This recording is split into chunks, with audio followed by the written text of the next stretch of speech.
Kita akan membahas satu tokoh besar yang sangat berbahaya dalam sejarah Islam. Tokoh yang sangat membahayakan Rasul dan juga para sahabat Rasul di zamannya. Di mana tokoh ini berdiri di balik layar untuk menghancurkan Islam. Siapa tokoh yang kita akan bahas? Yang merupakan gembong kepala munafik di kota Madinah kala itu. Dialah Abdullah ibn Ubay ibn Salul al-Azdi dari kabilah Khazraj al-Azdi, termasuk dari penduduk Yathrib yang lakabnya dikenal dengan Ra'sul Munafikin, kepalanya tokoh munafik. Ma'asyiral muslimin yang dimuliakan Allah Subhanahu wa taala. Abdullah ibn Ubay ibn Salul dahulunya adalah tokoh yang sangat dihormati di kota Yathrib, terutama oleh dua kabilah besar yang bernama Khazraj dan juga Aus. Karena sebelum kedatangan Nabi SAW dari Mekah hijrah ke kota Madinah, maka dua kabilah Khazraj dan Aus ini selalu berperang, tidak akur, selalu bertikai dan salah paham. Akan tetapi Abdullah ibn Ubay ibn Salul ini selalu mendamaikan kedua kabilah tersebut, sehingga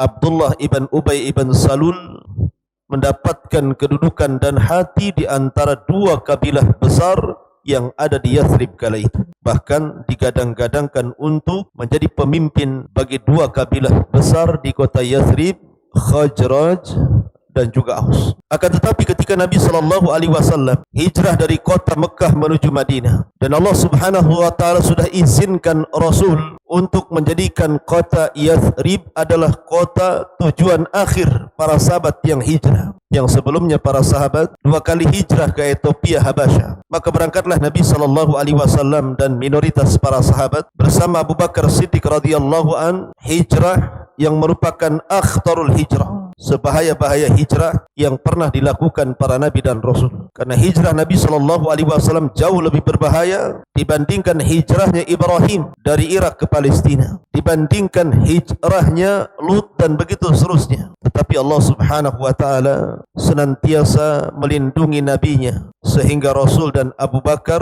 radhiyallahu anhu selamat sampai di kota Yathrib. Ma'asyiral muslimin yang dimuliakan Allah Azza wa Jalla. Kota Yathrib bukan hanya dihuni oleh kabilah besar Khazraj dan Aus saja, tetapi jauh sebelumnya sudah ada orang-orang Yahudi yang ada di kota Yathrib ini dan minoritas orang-orang Nasrani. Bahkan orang-orang Yahudi yang ada di Yathrib juga mayoritas terdiri dari tiga kabilah yang ma'ruf, di antaranya kabilah Bani Quraidah, kabilah Bani Nadhir dan kabilah Bani Qunaiqah. Dan juga sering berselisih paham antara kabilah-kabilah Yahudi satu dengan yang lainnya, atau kabilah-kabilah Yahudi dengan kabilah Khazraj dan juga Aus, sehingga tak jarang di antara mereka selalu bertikai. Tetapi kedatangan Nabi SAW merubah wajah kota Yathrib yang tadinya kota saling bermusuhan satu kabilah dengan yang lainnya, saling menumpahkan darah satu yang lainnya, saling merusak satu dengan yang lainnya. Maka dengan kedatangan Nabi SAW berubahlah wajah Yathrib. Maka Nabi mengajak kabilah-kabilah baik dari kalangan Yahudi, Nasrani ataupun orang-orang penyembah berhala dari kalangan musyrikin Khazraj dan Aus untuk berdamai, untuk saling melindungi satu dengan yang lainnya, sehingga lahirlah sebuah piagam kesepakatan yang disebut dengan piagam Madinah. Ma'asyiral muslimin yang dimuliakan Allah Azza wa Jalla, seiring dengan waktu, karena akhlak yang ditonjolkan Nabi SAW dan dakwah yang penuh dengan rahmat, dan Nabi dan Rasul yang memang diutus kepada manusia membawa rahmatan lil alamin, kemudian ditambah kelembutan hati penduduk Yaman yang merupakan dua kabilah besar Khazraj dan Aus, maka tidak butuh waktu lama, rupanya Islam mudah menyebar di kota Yathrib, sehingga akhirnya dua kabilah besar Khazraj dan Aus belakangan mereka pun memeluk Islam dan menjadi ansarul Rasulullah SAW, menjadi penolong Rasul, dan merekalah orang-orang Ansar. Singkat cerita, maka pengaruh Abdullah ibn Ubay ibn Salul mulai redup. Setelah sebelumnya digadang-gadangkan menjadi pemimpin mereka, tapi setelah kedatangan Nabi SAW, rupanya banyak orang yang masuk Islam, dan di dalam Islam terjadi kesetaraan. Makna kesetaraan di sini artinya Tidak dibedakan apakah anda orang kaya atau orang miskin, apakah anda pejabat ataukah rakyat biasa, apakah anda berkulit hitam ataukah berkulit putih. La fadla bainal arabi wal a'jam walal aswad alal ahmar illa bitaqwallah. Tidak ada beda anda orang Arab, anda non Arab, anda berkulit hitam, anda berkulit putih, semua sama dalam Islam itu. Yang membedakan hanyalah takwa. Inna akramakum indallahi atqakum. Sesungguhnya yang paling mulia di antara kalian adalah orang yang bertakwa di antara kalian. Itulah barometer kemuliaan dalam Islam. Sehingga akhirnya Abdullah ibn Ubay ibn Salul dalam pandangan Islam sama saja. Dari situlah kemudian pamor dia hilang karena orang sudah banyak memeluk ke dalam Islam. Ma'asyiral muslimin yang dimuliakan Allah Azza wa Jalla. Kemudian setelah tragedi perang Badar Kubra, kemudian kaum muslimin dimenangkan dalam perang ini, perang yang maha dahsyat. Bahkan dicantumkan isyarat di dalam Al-Qur'anul Karim, dan juga kemenangannya idza jaa nasrullah, ketika datang pertolongan Allah di Badar, maka kaum muslimin mendapatkan kegemilangan, kemenangan yang luar biasa atas pertolongan Allah dengan turunnya 5.000 malaikat yang dipimpin oleh Jibril alaihi salatu wassalam, sehingga Islam semakin kokoh dan jaya. Sehingga ketika kemudian kemenangan perang Badar inilah, kemudian Islam semakin kuat di kota Madinah, maka Abdullah ibn Ubay ibn Salul dan sedikit para pengikutnya, mereka pun berpura-pura masuk Islam. Sebab kalau mereka tetap dalam kondisi kafir, menyembah berhala sama dengan orang-orang kafir Quraisy, maka terancam jiwanya, terancam keluarganya, terancam hartanya, karena dia hidup di tengah-tengah kaum muslimin. Sementara kala itu permusuhan orang-orang kafir Quraisy dengan Rasul sangat sengit sekali. Makanya Abdullah ibn Ubay ibn Salul mencari aman. Dia pun pura-pura dan orang-orang yang bersamanya masuk ke dalam Islam hanya untuk melindungi harta dan jiwanya saja. Pura-pura masuk Islam. Maka disinilah permulaan sejarah adanya orang munafik. Karena di dalam sejarah waktu periode Mekah belum ada orang munafik. Periode Mekah itu cuma ada dua, mukmin kafir. Baru setelah periode Madinah, setelah terjadi perang Badar, maka muncullah istilah munafik. Ketika Abdullah ibn Ubay ibn Salul al-Azdi al-Khajraji ini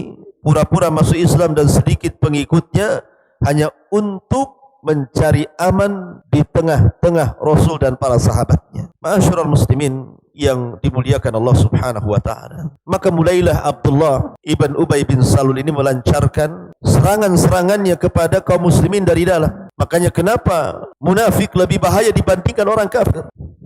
Karena orang kafir itu jelas, tapi orang munafik itu tidak jelas. Jadi orang munafik itu tidak jelas. Karena tidak jelas itulah, maka orang munafik itu sangat berbahaya. Ma'asyiral muslimin yang dimuliakan Allah Subhanahu wa taala. Makanya kalau anda membaca di permulaan surah Al-Baqarah, kita tahu bahwa 4 ayat di awal-awal surah Al-Baqarah menjelaskan sifat orang-orang yang beriman. Kemudian 2 ayat setelahnya menjelaskan sifat-sifat orang kafir. Dan 14 ayat setelahnya bicara tentang sifat-sifat orang munafik. Karena bahayanya Al-Quran berusaha mendetailkan sifat-sifat mereka, supaya kita tahu mana munafik, mana mukmin. Ma'asyiral muslimin yang dimuliakan Allah Azza wa Jalla. Lebih-lebih ketika terjadi perang Uhud. Ketika itu Abdullah ibn Ubay ibn Salul sampai-sampai dia menarik 30% pasukan, sehingga kemudian menjadikan kelemahan dan mental jatuh dari kaum muslimin, sehingga mengalami kekalahan. Ma'asyiral muslimin yang dimuliakan Allah Azza wa Jalla. Dan itulah ulahnya orang munafik, menggembosi dari dalam untuk menghancurkan Islam. Bahkan ketika perang Bani Mustalik atau dikenal dengan Ghazwatul Muraisi', tepatnya pada tanggal 2 Sya'ban tahun 6 Hijriah, Nabi SAW melakukan peperangan menyerang Bani Mustalik. Dan ketika itu Abdullah ibn Ubay ibn Salul mengatakan kepada kelompoknya yang sama-sama munafik, wallahi la irja'na ilal madinati la yukhrijanna al-a'azzu minhal adhal. Demi Allah, kalau kami pulang ke kota Madinah, maka kita keluarkan orang-orang hina itu dari kota Madinah. Maksudnya diisyaratkan kepada Nabi sallallahu alaihi wa ala alihi wasallam. Maka ketika itulah Allah Subhanahu wa taala menampakkan boroknya orang munafik, sampai akhirnya kemudian nama Abdullah ibn Ubay ibn Salul ini menyeruak ke permukaan dan banyak para sahabat yang tahu. Maka bergegaslah para sahabat satu persatu datang kepada Rasul, mendaftarkan diri untuk membunuh Abdullah ibn Ubay ibn Salul.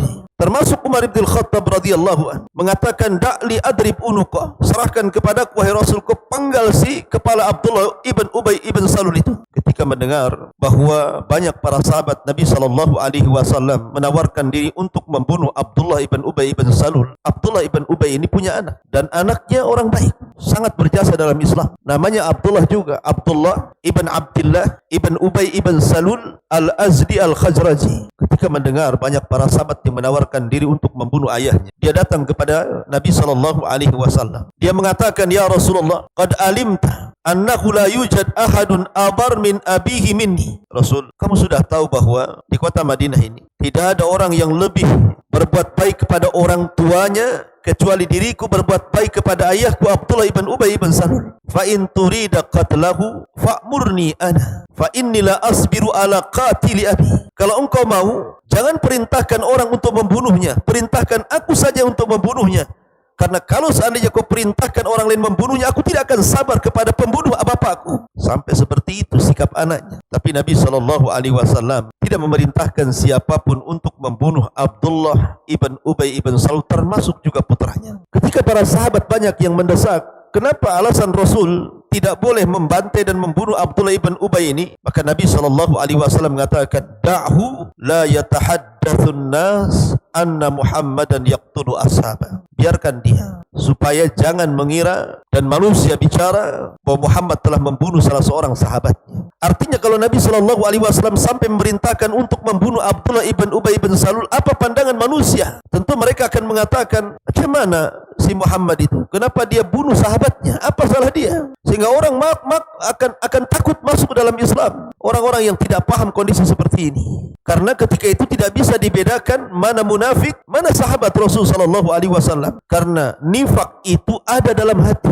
bukan di zahir lisannya, bukan di zahir perbuatannya. Karena orang-orang munafik di zaman itu bergabung dengan para sahabat Nabi sallallahu alaihi wasallam, bersahadat di hadapan Rasul, salat di belakang Rasul, berjihad bersama Rasul, sedekah kepada Rasul. Tidak bisa dibedakan antara sahabat Rasul SAW dan juga orang munafik. Baru setelah perang Tabuk, maka turunlah Jibril memberitahu nama-nama orang-orang munafik. Maka Nabi SAW akhirnya mendapatkan catatan sekitar 80 orang yang terlibat dalam perang Tabuk. Si fulan munafik, si fulan munafik, si fulan munafik. Maka Nabi SAW memanggil seorang sahabat namanya Hudzaifah ibnul Yaman, yang belakangan kemudian dilaqabi sirrun Nabi, pemegang rahasia Nabi. Ya Hudzaifah, uktub fulan munafik, fulan munafik, fulan munafik. Wahai Hudzaifah, catat si anu munafik, si anu munafik, si anu munafik. Maka ketika Hudzaifah mencatat satu persatu orang-orang munafik itu, terdengar oleh para sahabat bahwa Hudzaifah punya catatan nama-nama orang-orang munafik. Maka menjadikan kekhawatiran banyak para sahabat, jangan-jangan nama mereka ada di catatan Hudzaifah. Termasuk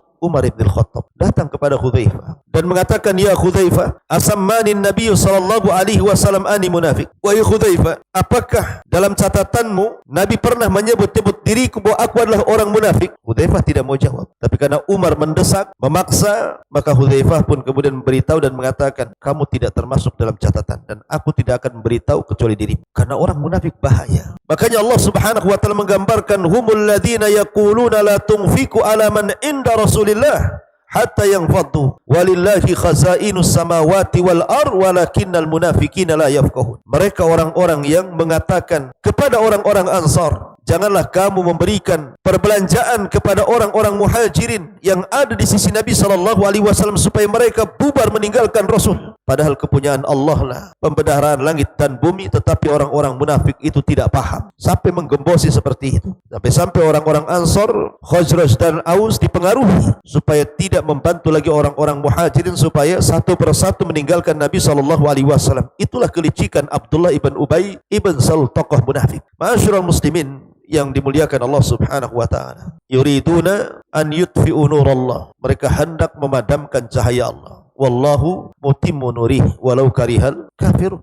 Dan Allah tetap menyempurnakan cahaya. Maka orang-orang Abdullah ibn Salul sendiri, kurang lebih perbuatan mereka dengan tokoh mereka Abdullah ibn Ubay ibn Salul. Mereka berpura-pura baik di hadapan Rasul, tapi mereka menanamkan kejahatan dalam hati mereka. Bahkan suatu ketika orang-orang yang mengikuti Abdullah ibn Salul berkumpul-kumpul Setelah usai dalam peperangan, mereka pun mengejek Rasul dan qurra para ahli Quran dan mengatakan ma ra'aina, aku atau kami tidak pernah melihat orang yang paling rakus terhadap dunia, paling penakut ketika berjumpa dengan musuh, paling begini dan begitu. Pokoknya mencela Rasul dan para sahabat Rasul dari kalangan ahli Quran. Maka ketika sampai kabar ini kepada Rasul, maka Allah Subhanahu wa taala turunkan ayat, "Qul abillahi wa ayatihi wa rasulihi kuntum tastahzi'un la ta'tadiru qad kafartum ba'da imanikum." Apakah dengan Allah, dengan ayatnya, dengan rasulnya kalian mengolok-olok? Sungguh kalian telah kufur setelah keimanan kalian, dan jangan cari-cari alasan. Ma'asyiral muslimin yang dimuliakan Allah Azza wa Jalla. Maka